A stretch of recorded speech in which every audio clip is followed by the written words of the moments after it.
नमस्ते दोस्तों, मेरे चैनल कथा साहित्य में आपका स्वागत है। आज मैं आपको सुनाने जा रही हूँ मुंशी प्रेमचंद के द्वारा लिखी एक कहानी मनुष्य का परम धर्म।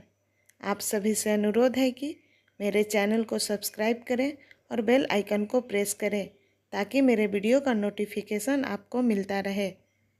तो आइए सुनते हैं मनुष्य का परम धर्म। होली का दिन है। लड्डू के भक्त और रसगुल्ले के प्रेमी पंडित मोटाराम शास्त्री अपने आंगन में एक टूटी खाट पर सिर झुकाए चिंता और शोक की मूर्ति बने बैठे हैं। उनकी सहधर्मिणी उनके निकट बैठी हुई उनकी ओर सच्ची संवेदना की दृष्टि से ताक रही है और अपनी मृदुल वाणी से पति की चिंताग्नि को शांत करने की चेष्टा कर रही है। पंडित जी बहुत देर तक चिंता में डूबे रहने के पश्चात उदासीन भाव से बोले, नसीबा ससुरा ना जाने कहाँ जाकर सो गया, होली के दिन भी न जागा। पंडिताइन, दिन ही बुरे आ गए हैं। यहाँ तो जौन ते तुम्हारा हुकुम पापा, वही घड़ी ते सांझ सवेरे दोनों जून सूरज नारायण से वरदान मांगा करी हैं कि कहूँ से बुलावा आवे। सैकड़न दिया तुलसी माई का चढ़ावा, मुदा सब सो गए, गाढ़ परे को काम नहीं आवत है। मोटेराम, कुछ नहीं, ये देवी देवता सब नाम के हैं। हमारे बखत पर काम आवे तब हम जाने की कोई देवी देवता। सेंत मेंत में माल पुआ और हलवा खाने वाले तो बहुत हैं। पंडिताइन, का शहर भर माँ अब कोई भल मनई नहीं रहा, सब मरी गए। मोटेराम, सब मर गए बल्कि सड़ गए। 10-5 हैं तो साल भर में 2-1 बार जीते हैं। वह भी बहुत हिम्मत की तो रुपए की 3 सेर मिठाई खिला दी। मेरा बस चलता तो इन सबों को सीधे काले पानी भिजवा देता। यह सब इसी अरियाई समाज की करनी है। पंडिताइन, तुहू तो घर में बैठत रहत हो। अब ई जमाने में कोई ऐसन दानी नहीं कि घर बैठे नेवता भेजवा दे। कभू कभू जुबान लड़ा दिया करो। मोटेराम, तुम कैसे जानती हो कि मैंने जबान नहीं लड़ाई? ऐसा कौन रईस इस शहर में है जिसके यहाँ जाकर मैंने आशीर्वाद न दिया हो, मगर कौन ससुरा सुनता है। सब अपने अपने रंग में मस्त हैं। इतने में पंडित चिंतामणि जी ने पदार्पण किया। यह पंडित मोटेराम जी के परम मित्र थे। हाँ, अवस्था कुछ कम थी और उसी के अनुकूल उनकी तोंद भी कुछ उतनी प्रतिभाशाली न थी। मोटेराम, कहो मित्र, क्या समाचार लाए? है कहीं डोल? चिंतामणि, डोल नहीं, अपना सिर है। अब वह नसीब ही नहीं रहा। मोटेराम, घर ही से आ रहे हो? चिंतामणि, भाई, हम तो साधु हो जाएंगे। जब इस जीवन में कोई सुख ही नहीं रहा तो जीकर क्या करेंगे? अब बताओ कि आज के दिन अब उत्तम पदार्थ न मिले तो कोई क्यों जिए? मोटेराम, हाँ भाई, बात तो यथार्थ कहते हो। चिंतामणि, तो अब तुम्हारा कुछ न होगा, साफ साफ कहो, हम संन्यास ले लें? मोटेराम, नहीं मित्र, घबराओ मत। जानते नहीं हो बिना मरे स्वर्ग नहीं मिलता। तर माल खाने के लिए कठिन तपस्या करनी पड़ती है। हमारी राय है कि चलो इसी समय गंगा तट पर चले और वहाँ व्याख्यान दे। कौन जाने किसी सज्जन की आत्मा जागृत हो जाए। चिंतामणि, हाँ, बात तो अच्छी है, चलो चले। दोनों सज्जन उठकर गंगा जी की ओर चले। प्रातः काल था। सहस्त्रों मनुष्य स्नान कर रहे थे। कोई पाठ करता था। लोग पंडों की चौकियों पर बैठे तिलक लगा रहे थे। कोई कोई तो गीली धोती ही पहने घर जा रहे थे। दोनों महात्माओं को देखते ही चारों तरफ से नमस्कार, प्रणाम और पालगन की आवाज़ें आने लगी। दोनों मित्र इन अभिवादनों का उत्तर देते गंगा तट पर जा पहुँचे और स्नानादि में प्रवृत्त हो गए। तत्पश्चात एक पंडे की चौकी पर भजन गाने लगे। वह ऐसी विचित्र घटना थी कि सैकड़ों आदमी कौतूहलवश आकर एकत्रित हो गए।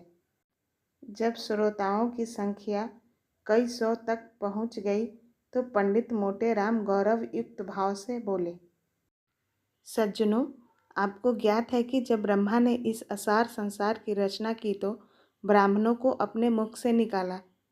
किसी को इस विषय में शंका तो नहीं है? श्रोतागण, नहीं महाराज, आप सर्वथा सत्य कहते हो। आपको कौन काट सकता है? मोटे राम, तो ब्राह्मण ब्रह्मा के मुख से निकले, यह निश्चय है। इसीलिए मुख मानव शरीर का श्रेष्ठतम भाग है। अतएव मुख से सुख पहुंचाना प्रत्येक प्राणी का परम कर्तव्य है या नहीं? कोई काटता है हमारे वचन को, सामने आए, हम उसे शास्त्र का प्रमाण दे सकते हैं। श्रोतागण, महाराज, आप ज्ञानी पुरुष हो, आपको काटने का साहस कौन कर सकता है?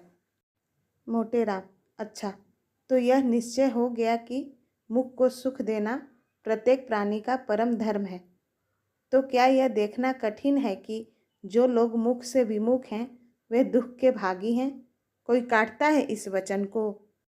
श्रोतागण, महाराज, आप धन्य हो, आप न्याय शास्त्र के पंडित हो। मोटे राम, अब प्रश्न यह होता है कि मुख को सुख कैसे दिया जाए? हम कहते हैं, जैसी तुम में श्रद्धा हो, जैसा तुम में सामर्थ्य हो। इसके अनेक प्रकार हैं। देवताओं के गुण गाओ, ईश्वर वंदना करो, सत्संग करो और कठोर वचन न बोलो। इन बातों से मुख को सुख प्राप्त होगा। किसी को विपत्ति में देखो तो उसे ढाढ़स दो, इससे मुख को सुख होगा। किंतु इन सब उपायों से श्रेष्ठ, सबसे उत्तम, सबसे उपयोगी एक और ही ढंग है। कोई आप में से ऐसा है जो उसे बता दे? है कोई? बोले। श्रोतागण, महाराज, आपके सम्मुख कौन मुख खोल सकता है?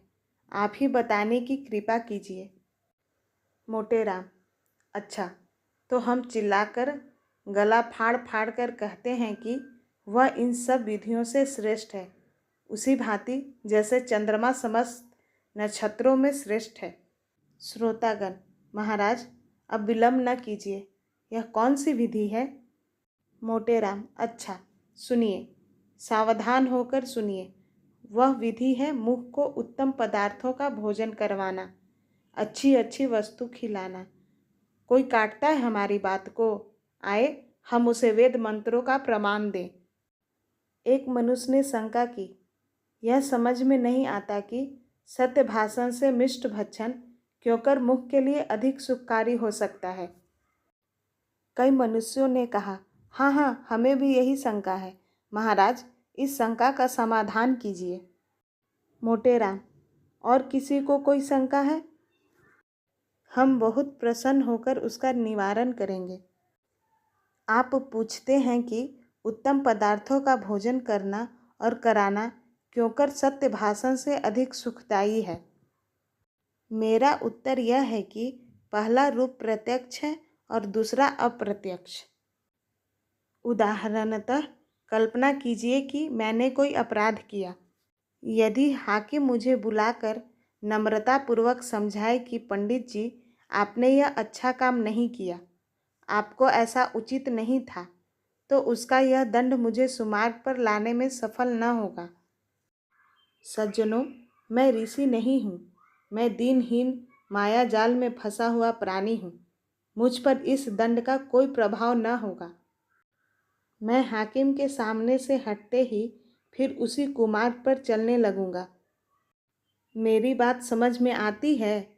कोई इसे काटता है? श्रोतागण, महाराज, आप विद्यासागर हो, आप पंडितों के भूषण हो, आपको धन्य है। मोटे राम, अच्छा, अब उसी उदाहरण पर फिर विचार करो। हाकिम ने बुलाकर तत्क्षण कारागार में डाल दिया और वहाँ मुझे नाना प्रकार के कष्ट दिए गए। अब जब मैं छूटूंगा तो वर्षों तक यातनाओं को याद करता रहूँगा और संभवतः कुमार्ग को त्याग दूंगा। आप पूछेंगे, ऐसा क्यों है? दंड दोनों ही है, तो क्यों एक का प्रभाव पड़ता है और दूसरे का नहीं? इसका कारण यही है कि एक का रूप प्रत्यक्ष है और दूसरे का गुप्त। समझे आप लोग? श्रोतागण, धन्य हो कृपा निधान, आपको ईश्वर ने बड़ी बुद्धि सामर्थ्य दी है। मोटेराम: अच्छा, तो अब आपका प्रश्न होता है, उत्तम पदार्थ किसे कहते हैं? मैं इसकी विवेचना करता हूँ। जैसे भगवान ने नाना प्रकार के रंग नेत्रों के विनोदार्थ बनाए, उसी प्रकार मुख के लिए भी अनेक रसों की रचना की, किंतु इन समस्त रसों में श्रेष्ठ कौन है? यह अपनी अपनी रुचि है, लेकिन वेदों और शास्त्रों के अनुसार मिष्ट रस माना जाता है। देवतागण इसी रस पर मुग्ध होते हैं, यहाँ तक कि सच्चिदानंद सर्वशक्तिमान भगवान को भी मिष्ट पाकों ही से अधिक रुचि है। कोई ऐसे देवता का नाम बता सकता है जो नमकीन वस्तुओं को ग्रहण करता हो? है कोई जो ऐसे एक भी दिव्य ज्योति का नाम बता सके? कोई नहीं है। इसी भांति खट्टे, कड़वे और चरपरे कसैले पदार्थों से भी देवताओं को प्रीति नहीं है। श्रोतागण: महाराज, आपकी बुद्धि अपरंपार है। मोटेराम: तो यह सिद्ध हो गया कि मीठे पदार्थ सब पदार्थों में श्रेष्ठ है। अब आपका पुनः प्रश्न होता है कि क्या समग्र मीठी वस्तुओं से मुख को समान आनंद प्राप्त होता है? यदि मैं कह दूं हाँ, तो आप चिल्ला उठेंगे कि पंडित जी तुम बावले हो, इसीलिए मैं कहूँगा नहीं और बारंबार नहीं। सब मीठे पदार्थ समान रोचकता नहीं रखते। गुड़ और चीनी में बहुत भेद है, इसलिए मुख को सुख देने के लिए हमारा परम कर्तव्य है कि हम उत्तम से उत्तम मिष्ट पाकों का सेवन करें और कराएं। मेरा अपना विचार है कि यदि आपके थाल में जौनपुर की अमृतियाँ, आगरे के मोतीचूर, मथुरा के पेड़े, बनारस की कलाकंद, लखनऊ के रसगुल्ले, अयोध्या के गुलाब जामुन और दिल्ली का हलवा सोहन हो तो यह ईश्वर भोग्य के योग्य है। देवतागण उस पर मुग्ध हो जाएंगे, और जो साहसी पराक्रमी जीव ऐसे स्वादिष्ट थाल ब्राह्मणों को जिमाएगा, उसे सदैव स्वर्ग धाम प्राप्त होगा। यदि आपको श्रद्धा है तो हम आपसे अनुरोध करेंगे कि अपना धर्म अवश्य पालन कीजिए, नहीं तो मनुष्य बनने का नाम न लीजिए। पंडित मोटेराम का भाषण समाप्त हो गया। तालियां बजने लगी। कुछ सज्जनों ने इस ज्ञान वर्षा और धर्मोपदेश से मुग्ध होकर उन पर फूलों की वर्षा की। तब चिंतामणि ने अपनी वाणी को विभूषित किया।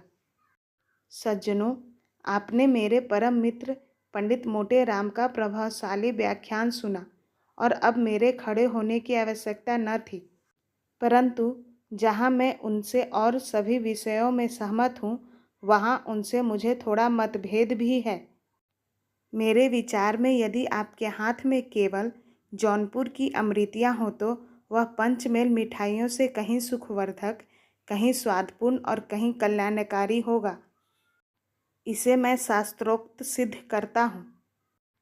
मोटेराम ने सरोष होकर कहा, तुम्हारी यह कल्पना मिथ्या है। आगरे के मोतीचूर और दिल्ली के हलवा सोहन के सामने जौनपुर की अमृतियों की तो गणना ही नहीं है। चिंतामणि: प्रमाण से सिद्ध कीजिए। मोटेराम: प्रत्यक्ष के लिए प्रमाण? चिंतामणि: यह तुम्हारी मूर्खता है। मोटेराम: तुम जन्म भर खाते ही रहे, किंतु खाना न आया। इस पर चिंतामणि ने अपनी आसनी मोटेराम पर चलाई। शास्त्री जी ने वार खाली दिया और चिंतामणि की ओर मस्त हाथी के समान झपटे, किंतु उपस्थित सज्जनों ने दोनों महात्माओं को अलग अलग कर दिया। इस कहानी में अंत तक बने रहने के लिए आपका बहुत बहुत धन्यवाद। आप सभी से अनुरोध है कि इस वीडियो को लाइक करें और शेयर करें तथा चैनल को सब्सक्राइब करें। धन्यवाद।